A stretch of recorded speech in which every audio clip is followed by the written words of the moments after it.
আসসালামু আলাইকুম এভরিওয়ান, কেমন আছেন আপনারা সবাই?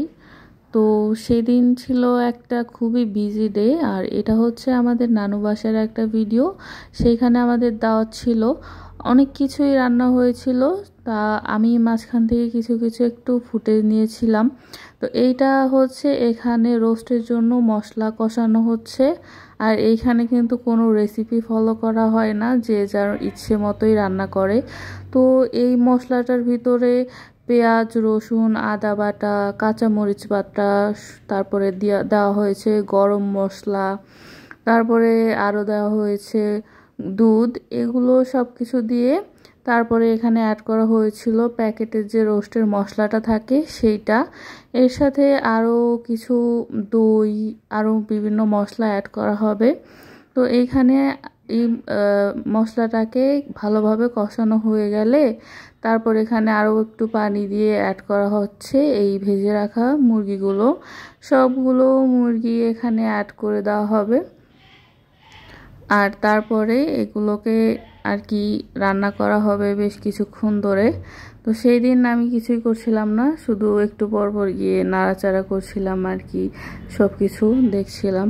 তো এই মুরগিগুলোকে এখন এই ঝোলের ভিতরে দিয়ে এটাকে রান্না করা হবে। আর অন্যদিকে হচ্ছে এই রোস্টের ভিতরে দেওয়ার জন্য আমি একটু তেঁতুলের কাত বানাচ্ছিলাম।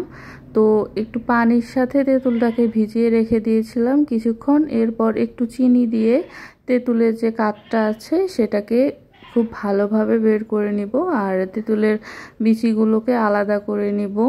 এটাও আমরা রোস্টের ভিতরেই অ্যাড করে দিব।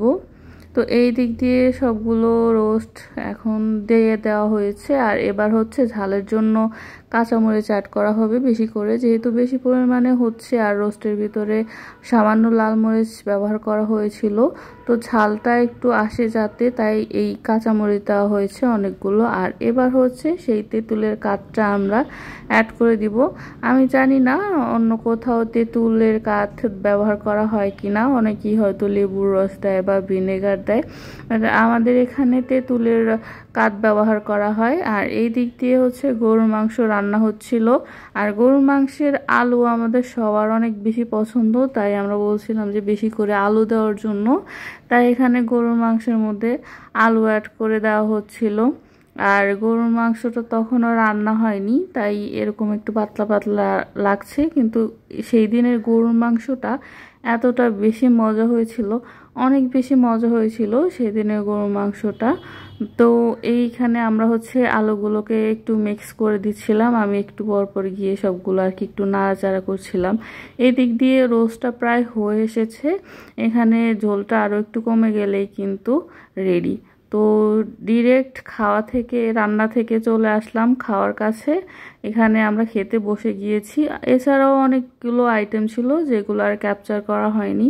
তো এই তো ছিল আজকের হাবিজাবি একটা ভিডিও।